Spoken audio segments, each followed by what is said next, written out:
اعوذ باللہ من الشیطان الرجیم، بسم اللہ الرحمن الرحیم۔ آج میں شادی کے حوالے سے کہ جو ہمارے نئے کپلز ہوتے ہیں انہیں دو نصیحتیں کرنا چاہوں گا۔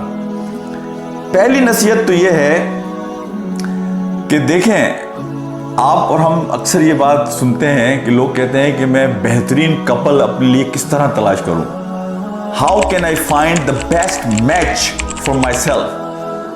تو میں سیکریٹری کی ایک میٹنگ میں تھا، وہاں کسی نے ایک بڑی اچھی بات کی۔ اس نے کہا کہ دیکھیں، before you ask this question that how I can find the best match, میں اپنے لیے بہترین اسپاؤس کیسے تلاش کروں، جو بہترین پارٹنر کیسے تلاش کروں، اس سوال سے پہلے ایک اور سوال ہے جس کا جواب تمہیں دینا ہوگا، اور وہ سوال یہ ہے کہ what you will offer, what you will bring on the table to offer, what I can do to make this relationship successful and the best relationship, what I can contribute, what I can offer, how can I become the best spouse۔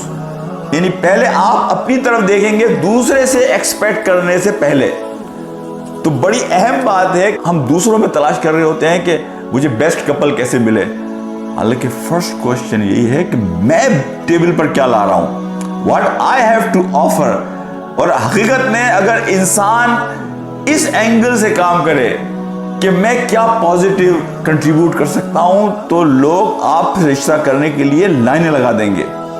تو یہ پہلی خصوصیت ہے، یہ پہلی نصیحت ہے کہ جو میں اپنے جو نئے شادی شدہ کپلز ہیں یا جو ابھی شادی جن کی ہونے والی انہیں کرتا ہوں۔ دوسری جو اسی سے بالکل ریلیٹڈ چیز ہے کہ have the least expectations from your future partner. یعنی ہم جو بڑی ایکسپیکٹیشن ایک دوسرے سے لگا لیتے ہیں اور پھر وہ بالکل دھڑام کر کے نیچے آ جاتی ہیں۔ ہیو لیسٹ ایکسپیکٹیشنز، تو اس کی وجہ سے ہوگا یہ کہ when in this journey you will face some hiccups or ups and down, so it will not discourage you, it will not demolish Taj Mahal of expectation that you have set from each other۔